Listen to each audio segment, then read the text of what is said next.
we're gonna make the fluffiest stack of red velvet pancakes. Hi, I'm Laura Fuentes, and on my channel, I share all the kitchen skills that moms just know, real life recipes, and the best pancakes. Subscribe for more. The base for these pancakes is all-purpose flour.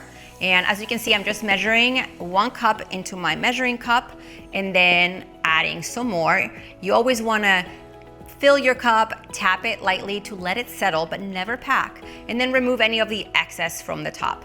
We're gonna add it into our bowl. The fact is that red velvet pancakes have a chocolate base to it, so we're gonna add some cocoa powder into the bowl. Now, later, we're gonna add some food coloring, but first, let's continue adding the rest of the ingredients. Baking powder is what makes them fluffy and helps them rise. So we're gonna add that to our bowl as well. We add sugar to sweeten the batter and a pinch of salt to bring out all the flavors. Now first, I am going to mix these dry ingredients to make sure that, especially the baking powder, is distributed really well. So every pancake is as fluffy as the next. I'm gonna make a well in the middle, so room for me to add the liquid ingredients in. And we're gonna start by adding the milk. Next, I'm gonna add my egg and some melted butter. And with my fork, I'm going to whisk the egg first. You wanna break up the egg really well. And then once I can't feel the egg anymore, I'm going to start mixing the batter from outside of the bowl in. As you can see, it looks like chocolate batter. This is a great start.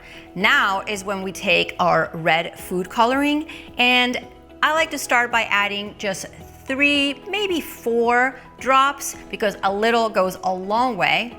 And then I mix it into my batter until I have a rich red color that I like. At this point, I use a spatula to bring the batter from the sides in so all of it turns red. I feel like this is a really good red for the red velvet cake batter, but depending on the food coloring type that you use, you just easily add 1 or 2 drops more until you get a color that you like. But first, let me show you up close what the batter should look like. The texture, it pours well, but it's not runny or thin. I'm cooking these on a griddle so I can cook more at once, but you can cook them on a non-stick pan at home too. Once your griddle is hot, go ahead and grease it with oil, butter, or spray.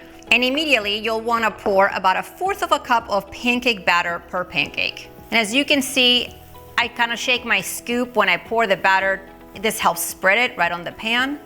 These are gonna take about 2 minutes to cook on the first side over medium heat. Once you notice that the edges are nicely defined and bubbles have formed throughout the top, these are ready to be flipped. I always flip them on the same order that I pour the batter so they're all nicely cooked through.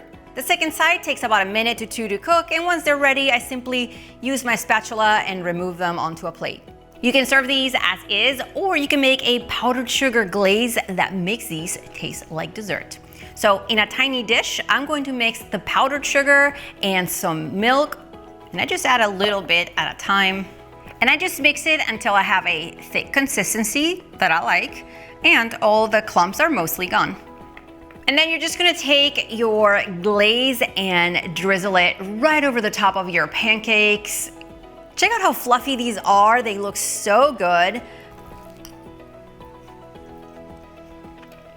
Get everything you need to make this recipe right below this video. And if you're into pancakes, watch these next. See you next time.